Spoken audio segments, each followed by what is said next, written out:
So good morning guys और आपके crack exam channel में आप सभी का स्वागत है। तो आज के इस वीडियो में 26 अगस्त के इंपॉर्टेंट करंट अफेयर्स को हम लोग कवर करेंगे। तो हमारा पहला प्रश्न क्या है, हाल ही में किसने वू पेंटेड माई लस्ट रेड नाम से बुक को लिखा है? तो आंसर होगा श्री अय्यर ने। तो अभी लेखक हैं ये श्री अय्यर और इन्होंने ही ये बुक लिखी है जिसका नाम है वू पेंटेड माई लस्ट रेड। तो ये बुक श्री अय्यर की मनी ट्रायोलॉजी सर्विस का दूसरा वाला पार्ट है। इनका जो पहला पार्ट था उसका नाम था वू पेंटेड माई मनी वाइट।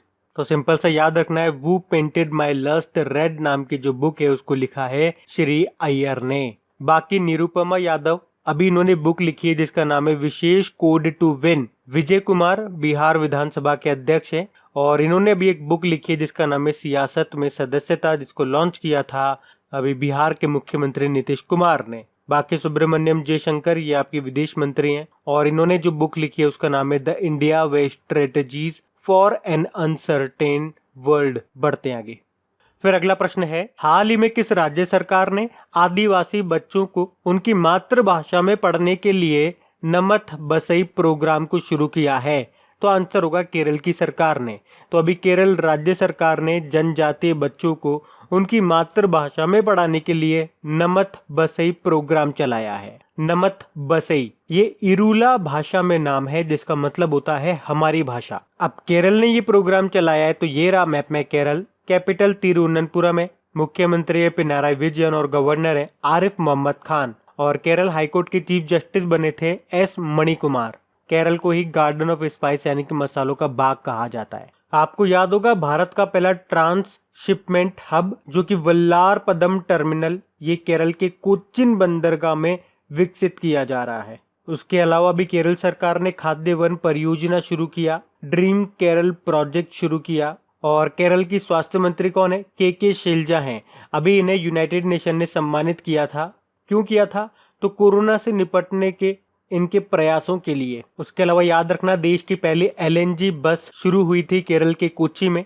देश की पहली सुपर फैब लैब स्थापित की गई थी केरल में और केरल की पहली महिला डीजीपी कौन बनी थी? आर श्रीलेखा बनी थी। और उसके अलावा प्लाज्मा थेरेपी को यूज करने वाला पहला राज्य आपका केरल ही है। केरल ने ब्रेक द चेन कार्टून अभियान शुरू किया था और केरल के मुख्यमंत्री ने ड्रग माफिया से निपटने के लिए योद्धावु एप्लीकेशन को लॉन्च किया था। केरल सरकार ने डिजिटल साक्षरता अभियान मैं भी डिजिटल हूँ को शुरू किया था और केरल में एक इम्पोर्टेंट मंदिर पूछा जाता है एग्जाम में, सबरीमाला मंदिर, ये आपके केरल में ही है। तो कम से कम इतने पॉइंट्स आपको याद रखने केरल से जो अभी न्यूज में बने हुए थे। बढ़ते हैं आगे।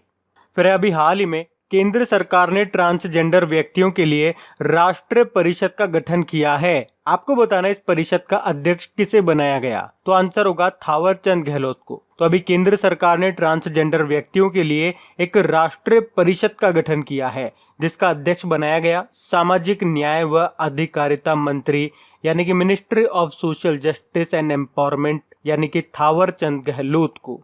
तो ये जो परिषद है ये ट्रांसजेंडर व्यक्तियों के संबंध में नीतियों और कार्यक्रमों के निर्माण पर केंद्र को सलाह देगा। बाकी नरेंद्र सिंह तोमर ये आपके कृषि मंत्री हैं और अभी आपको याद होगा ICAR का डेटा रिकवरी सेंटर कृषि मेघ को लॉन्च किया था इन्होंने। प्रहलाद जोशी कोयला मंत्री हैं, धारवाड़ कर्नाटक निर्वाचन क्षेत्र है इनका। सत्यभामा पोर्टल लॉन्च किया था इन्होंने और डॉक्टर हर्षवर्धन स्वास्थ्य व परिवार कल्याण मंत्री हैं, ये हमारे अर्थ साइंस मिनिस्टर भी हैं।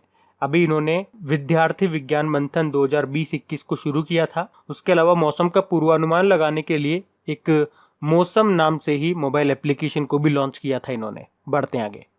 फिर है, हाल ही में किसे Bengal lockdown online film festival में एक अंतरराष्ट्रीय पुरस्कार जीता है? तो आंसर होगा अभिलाष। तो लॉकडाउन पर बेस्ड अभिलाष नाम की एक शॉर्ट फिल्म ने best social message film category में Bengal lockdown online film festival में एक अंतरराष्ट्रीय पुरस्कार जीता है। तो ये नाम याद रखना। बाकी केजंग डी थोंग डॉक ये अरुणाचल प्रदेश के फिल्म निर्माता हैं और अभी आपको याद होगा इन्होंने शॉर्ट डॉक्यूमेंट्री ची लूपो के लिए दादा साहब फाल्के पुरस्कार 2020 जीता था और कलीपुरी 2020 के इम्पैक्ट वुमेन अवार्ड से इनको सम्मानित किया गया था। ये नाम भी याद रखना। बढ़ते आगे। फिर है, हाल ही में किस कंपनी को ग्लोबल वाटर अवार्ड से सम्मानित किया गया है? तो आंसर होगा वाटेक वाबाग को। तो वाटर टेक्नोलॉजी कंपनी है ये वाटेक वबाग, जिसने चेन्नई के कोयम्बेडु में अपने 45 million litre tertiary treatment reverse osmosis plant के लिए ग्लोबल वाटर अवार्ड जीता है। तो इस प्लांट ने waste water project of the year category में यह अवार्ड जीता है। तो ये जो tertiary treatment reverse osmosis plant है, ये भारत में सबसे बड़े और तकनीकी रूप से सबसे एडवांस वाटर रीयूज प्लांट में से एक है और इसी ने जीत लिया है ग्लोबल वाटर अवार्ड। क्या नाम है इसका? वाटेक वबाग। बढ़ते आगे। फिर हाल ही में किस राज्य ने घोषणा की है कि वह राष्ट्रीय शिक्षा नीति 2020 को लागू करने वाला पहला राज्य होगा? तो आंसर होगा कर्नाटक ने। तो कर्नाटक के उप मुख्यमंत्री और उच्च शिक्षा मंत्री CN अश्वत्थ नारायण ने घोषणा की है कि कर्नाटक न्यू एजुकेशन पॉलिसी 2020 को लागू करने वाला पहला राज्य बनेगा।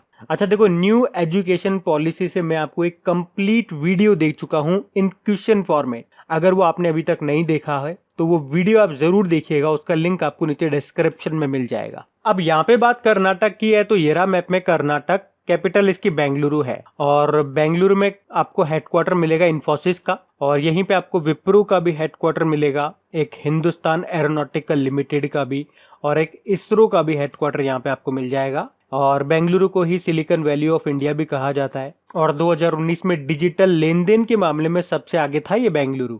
अभी आपको याद होगा बेंगलुरु सिटी कॉरपोरेशन ने प्राणवायु नाम का श्वसन स्वास्थ्य जागरूकता कार्यक्रम भी शुरू किया था और बेंगलुरु में बाढ़ की चेतावनी देने के लिए मेघ संदेश एप्लीकेशन को भी लॉन्च किया गया था। यहाँ के मुख्यमंत्री हैं BS येदियुरप्पा, गवर्नर है वाजुभाई वाला। अभी कर्नाटक सरकार ने हथकरघा बुनकरों के लिए नेकरा सम्मान योजना शुरू की थी और कर्नाटक का जो हुबली स्टेशन है ना, वहाँ पे दुनिया का सबसे बड़ा यानी कि सबसे लंबा प्लेटफॉर्म बनाया जा रहा है जिसकी लंबाई कितनी है? 1400 मीटर है। अभी आपको याद होगा कर्नाटक सरकार ने 18 जून को मास्क दिवस के रूप में भी मनाया था। कर्नाटक सरकार ने ही जन सेवक योजना शुरू की है, आप्त मित्र एप्लीकेशन को लॉन्च किया था, एक नमस्ते ओवर हैंडशेक अभियान भी शुरू किया था, कोरोना वॉच एप्लीकेशन को भी लॉन्च किया था और यहाँ पे जो केम्पेगौड़ा अंतरराष्ट्रीय हवाई अड्डा है अभी उसने स्काई ट्रैक्स पुरस्कार भी जीता था। इसके अलावा केम्पेगौड़ा इंटरनेशनल एयरपोर्ट ही स्मार्ट ऑटोमेटिक इरिगेशन सिस्टम की तैनाती करने वाला पहला एयरपोर्ट भी बना था। और यहाँ पे एक न्यूक्लियर पावर प्लांट भी आपको मिलेगा जिसको कहते हैं कायगा न्यूक्लियर पावर प्लांट।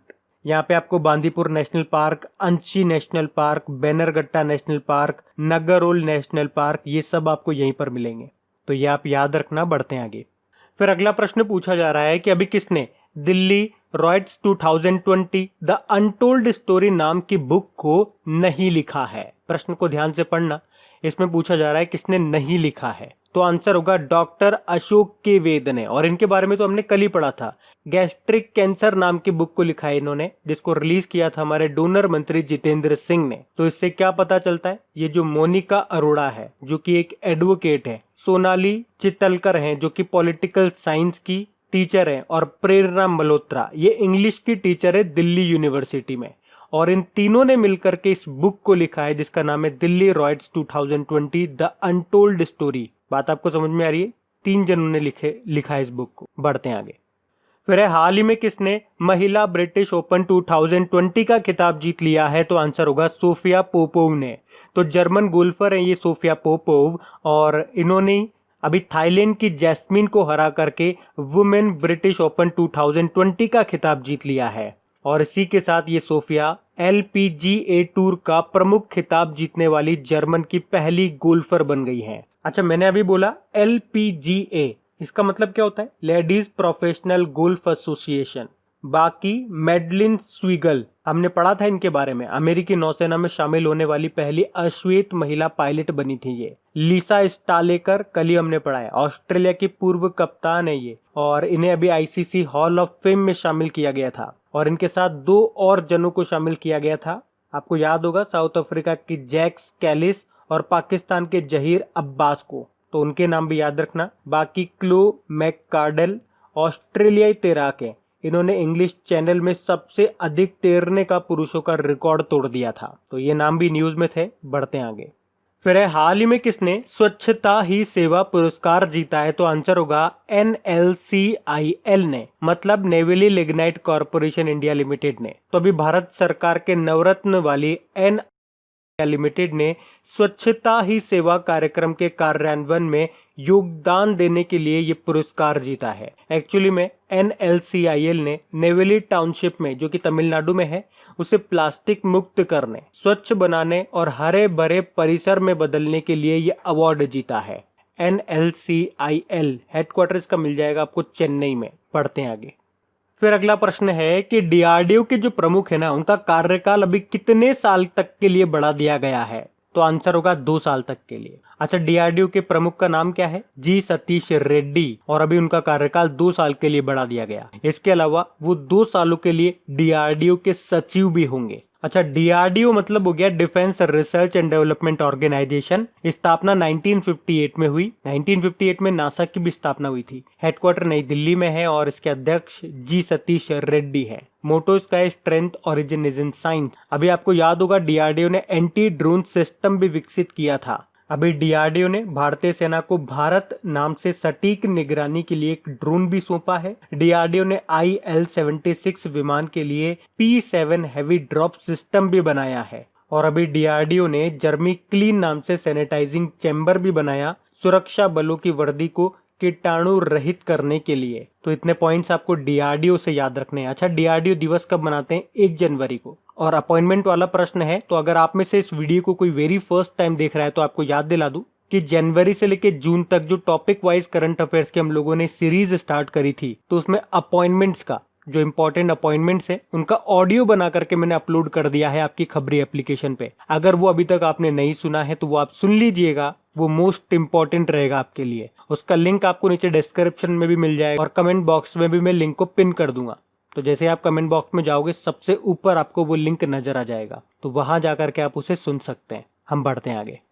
फिर हाल ही में टाटा ग्रुप ने डिजिटल सेवाओं के लिए किस नाम से एक एप्लीकेशन को लॉन्च किया है? तो आंसर होगा सुपर ऐप। तो अभी टाटा ग्रुप ने डिजिटल सर्विसेज के लिए सुपर ऐप नाम से एप्लीकेशन को लॉन्च किया है, जिसमें यूजर को एक साथ कई सर्विसेज उपलब्ध होंगी। तो इस सुपर ऐप में न केवल शॉपिंग बल्कि फाइनेंशियल सर्विसेज और टीवी देखने की भी आपको सुविधा दी जाएगी। मतलब आप कह सकते हो इस एक एप्लीकेशन में आपको कई सारी एप्लीकेशन के फीचर मिलेंगे। जैसे आप खाने पीने के ऑर्डर दे सकते हो, फैशन हो गया, लाइफ स्टाइल, इलेक्ट्रॉनिक्स आइटम्स हो गए, इंश्योरेंस हो गया, फाइनेंशियल सर्विसेज हो गई, यहाँ तक कि एजुकेशन या मेडिकल सर्विसेज या कोई भी आपको बिल का भुगतान करना हो। मतलब सारे फीचर आपको इस सिंगल एप्लीकेशन में मिलने वाले हैं। क्या नाम है? Super app. बाकी हरित पथ नाम की ये मोबाइल एप्लीकेशन है। अभी इसको national highways authority of India ने लॉन्च किया था, पढ़ा था हमने इसके बारे में। सुरक्षा पोर्टल की बात करेंगे। पर्यावरण मंत्रालय ने मानव हाथी संघर्ष पर यह राष्ट्रीय पोर्टल को लॉन्च किया था सुरक्षा नाम से। लीड पोर्टल दिल्ली सरकार ने इसको लॉन्च किया था स्टूडेंट्स के लिए। अच्छा, बात टाटा ग्रुप की है तो इसका हेडक्वार्टर मुंबई में मिलेगा और इसके अध्यक्ष हैं नटराजन चंद्रशेखरन। बढ़ते आगे। फिर अभी हाल ही में किस कंपनी ने ऑनलाइन शिक्षा को बढ़ावा देने के लिए द एनीवेयर स्कूल पहल की शुरुआत की है? तो आंसर होगा गूगल ने। तो अभी गूगल ने दुनिया भर के 250 से ज्यादा देशों में द एनीवेयर स्कूल पहल की शुरुआत की है। तो इस पहल से उन लाखों छात्रों को लाभ होने की उम्मीद है जो महामारी के कारण घर से सीखने के लिए वापस आ गए हैं। अब बात गूगल की है। गूगल की स्थापना कब हुई थी? 1998 में। हेडक्वार्टर मिलेगा कैलिफोर्निया यूएस में। फाउंडर इसके थे लेरी पेज और सर्जे बिन, और इसकी पेरेंट कंपनी है अल्फाबेट। और गूगल और अल्फाबेट दोनों की सीईओ है सुंदर पिचाई। और अभी हमने 1-2 दिन पहले ही पढ़ा है कि गूगल ने भारत में कोरमो जॉब्स एप्लीकेशन को लॉन्च किया था नौकरी तलाशने में युवाओं की मदद करने के लिए। अभी गूगल ने गूगल प्लस को गूगल करंट्स के नाम से फिर से रिलॉन्च किया है। और गूगल ने लोगों को सोशल डिस्टेंसिंग बनाए रखने में मदद करने के लिए सोडार एप्लीकेशन को भी लॉन्च किया था। उसके अलावा गूगल पे इंडिया की सलाहकार बनी थी कौन? शिखा शर्मा। तो ये भी याद रखना। अब बात करेंगे कल की वीडियो में पूछे गए प्रश्न के उत्तर की। तो कल की वीडियो में आपसे पूछा था भारत के नए चुनाव आयुक्त के रूप में किसको नियुक्त किया गया, तो सही उत्तर था राजीव कुमार को। आप सभी ने प्रश्न का बिल्कुल सही उत्तर दिया है। और गाइज, अगर वीडियो को अभी तक आपने लाइक नहीं किया है तो सबसे पहले एक लाइक जरूर दीजिएगा इस वीडियो को और अपने दोस्तों के साथ में शेयर करना मत भूलिएगा। और हाँ, अपॉइंटमेंट वाला ऑडियो अभी तक नहीं सुना है तो वो सुन लीजिएगा, लिंक आपको नीचे मिल जाएगा कमेंट बॉक्स में। तो गाइज, इन सभी क्वेश्चंस का क्विज बना करके मैंने एप्लीकेशन पे अपलोड कर दिया है। तो अगर आपने वीडियो बिल्कुल ध्यान से देख लिया है तो वहां जाइए और इन सभी क्वेश्चंस का आप प्रैक्टिस लगा लीजिए, ताकि ये सारे क्वेश्चंस आपको अच्छी तरीके से याद हो जाए। और जो नए स्टूडेंट इसे पहली बार देख रहे हैं, आपको बता दूं कि क्विज में अब रैंकिंग फीचर भी ऐड हो चुका है। तो अगर आप कम समय में ज्यादा से ज्यादा क्वेश्चन राइट करते हो तो आपका नाम आपके फोटो के साथ टॉप 10 स्टूडेंट्स में आपको दिखाई देगा। आपको ही नहीं, जितने भी लोग क्विज लगाएंगे उन सबको दिखाई देगा कुछ इस तरीके से, ताकि आपको भी एक अंदर से मोटिवेशन मिल सके कि आपको भी यहां तक पहुंचना है, ताकि सब लोग आपको टॉप 10 में देख सकें। और वैसे भी आप तो आपके इन करंट अफेयर्स का रिवीजन करवाने के लिए मैं इसका ऑडियो भी तैयार कर रहा हूं। तो दिन में 4 से 5 मिनट निकाल करके वो आप ऑडियो सुन लीजिए, ताकि आपका इन करंट अफेयर्स का फिर से रिवीजन हो जाए। क्योंकि आपको पता है चीजों को पढ़ना इंपॉर्टेंट है, लेकिन समय समय पर उनका रिवीजन करना बहुत ज्यादा जरूरी है। रिवीजन नहीं करोगे तो वो सारी चीजें आप भूल जाओगे। तो आप ही के लिए मैं इसका रिवीजन ऑडियो तैयार कर रहा हूँ। तो उस ऑडियो का लिंक मैंने नीचे डिस्क्रिप्शन में दे दिया है, वहां जाकर के आप मुझे फॉलो कर लीजिए। और फॉलो करने के बाद में पास में जो बेल आइकन आएगा आप उसे जरूर दबा लेना, ताकि जब भी मैं ऑडियो अपलोड करूं उसका नोटिफिकेशन आपको मिल सके। और एप्लीकेशन अगर अभी तक आपने डाउनलोड नहीं किए तो उसका लिंक भी आपको नीचे मिल जाएगा। वहीं पे आपको क्विज, वीडियो, पीडीएफ सब मिल जाएंगे। तो इस प्रश्न का उत्तर आता है तो कमेंट बॉक्स में जरूर टाइप करिए। चलिए अब मिलते हैं करंट अफेयर्स के रिवीजन वीडियो में। Thank you guys.